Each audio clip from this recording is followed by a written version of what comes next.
बिहार विधानसभा चुनाव के लिए पहले चरण की नामांकन की तारीख खत्म हो चुकी है और उम्मीदवारों ने चुनाव प्रचार शुरू कर दिया है। 6 नवंबर को वोटिंग होनी है। सभी राजनीतिक पार्टियां करीब बिहार के सभी 243 सीटों से अपने उम्मीदवारों के नामों की घोषणा कर चुकी हैं। इस दौरान सभी पार्टियों ने अपने अपने हिसाब से जातीय समीकरण को साधने की कोशिश की है, लेकिन इस बार किसी समाज को झटका लगा है तो वो है मुस्लिम समाज, जो कि किसी भी एक जाति से ज्यादा वोटर है।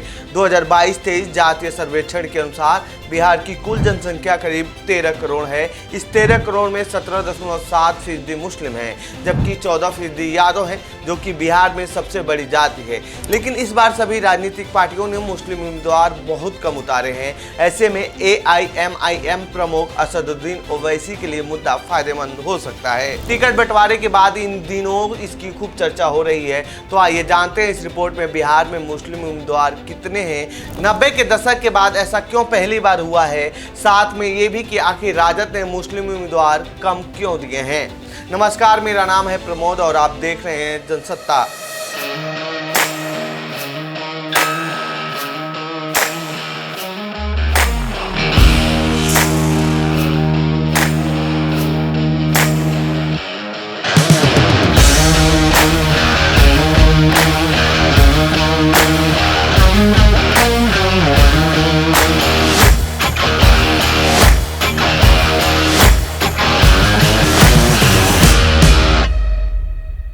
दरअसल 243 विधानसभा सीट वाले विधानसभा में साल 2020 के चुनाव में 19 विधायक मुस्लिम विधायक चुने गए थे, जिनमें से सबसे ज्यादा आरजेडी के 8 विधायक, उसके बाद AIMIM के 5, कांग्रेस के 4 और बसपा तथा भाकपा माले लिबरेशन के एक उम्मीदवार विधायक चुने गए थे।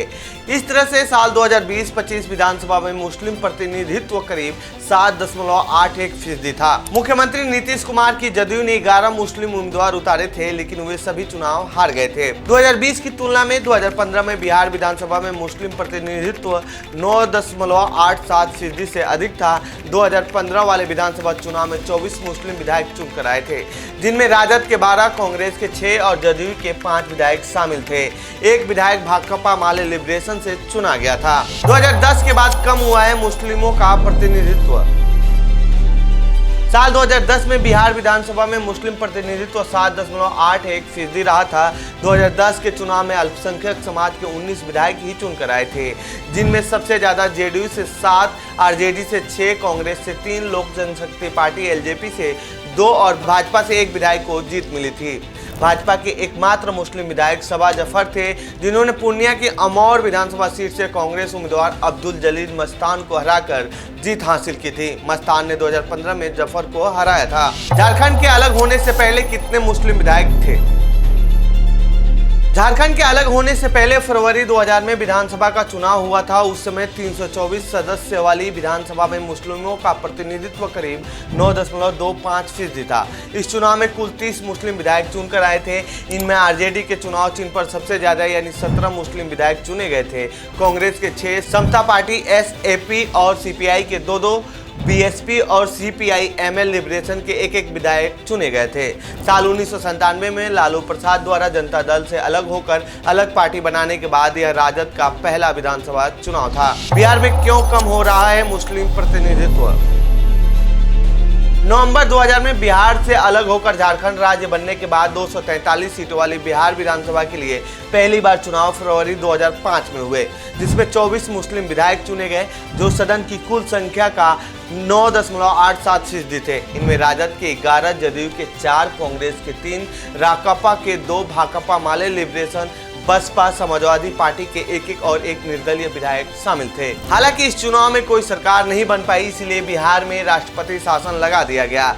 जब राज्य में अक्टूबर-नवंबर 2005 में नए चुनाव हुए तो केवल 16 मुस्लिम उम्मीदवार चुने गए, जिससे उनका प्रतिनिधित्व घटकर 6.58% रह गया।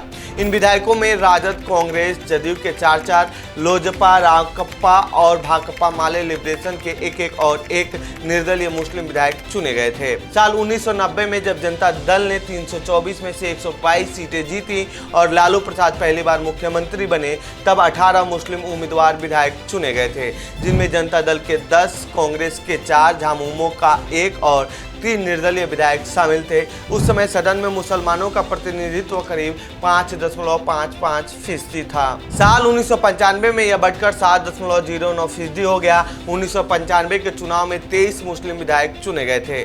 बता दें कि साल 2005 के बाद से 9वीं बार सीएम की शपथ ले चुके नीतीश नवंबर 2005 से बिहार की सत्ता पर काबिज हैं। इस दौरान उन्होंने 2 बार गठबंधन बदला, लेकिन सीएम की कुर्सी नहीं छोड़ी। 2025 में कम होगा मुस्लिम प्रतिनिधित्व।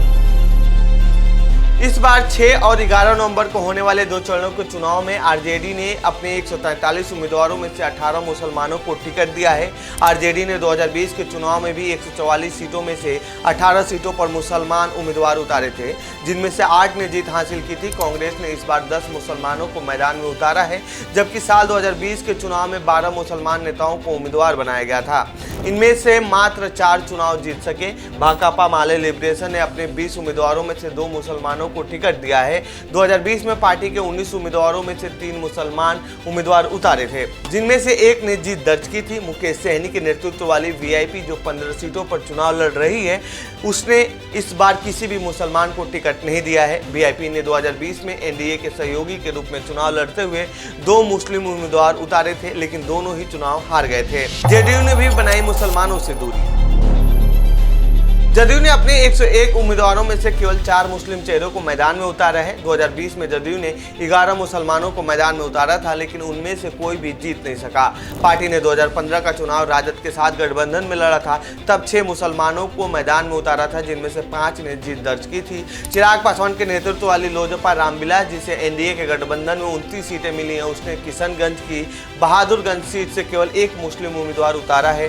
साल 2020 में जब अविभाजित लोजपा ने अपने दम पर 135 सीटों पर चुनाव लड़ा था, तब 7 मुसलमानों को मैदान में उतारा था, जिनमें से कोई भी जीत नहीं सका था। ओवैसी बिगाड़ सकते हैं तेजस्वी का खेल। एआईएमआईएम ने 25 उम्मीदवार उतारे हैं, जिनमें से 23 मुस्लिम समुदाय से हैं। 2020 में पार्टी के 20 प्रत्याशियों में 15 मुस्लिम थे, जिनमें से 5 चुनाव जीत गए थे।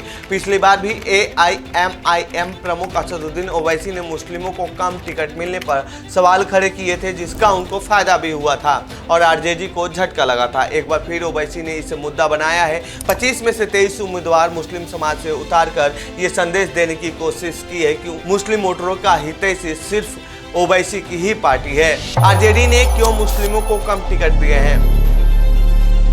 बिहार की राजनीति को कवर करने वाले पत्रकारों का मानना है कि मुस्लिम और यादव आरजेडी के कोर वोटर हैं और बीजेपी के साथ मुस्लिम वोटरों के जाने की बहुत कम उम्मीद है। ऐसे में जहां मुस्लिम यादव बड़ी संख्या में है, वहां किसी दूसरी जाति का उम्मीदवार देकर उस जाति में सेध लगाने की कोशिश है, जैसा कि सपा प्रमुख अखिलेश यादव लोकसभा चुनाव 2024 में कर चुके हैं और इसका उनको फायदा भी मिला था। अब बिहार में इसका कितना फायदा मिलता है, ये तो 14 नवंबर को नतीजे आने के बाद ही पता चलेगा। फिलहाल इस रिपोर्ट में इतना ही। आपको कैसी लगी ये रिपोर्ट कमेंट बॉक्स में बताएं। साथ ही अगर आपको ये वीडियो पसंद आया है तो शेयर करना ना भूलें। नमस्कार।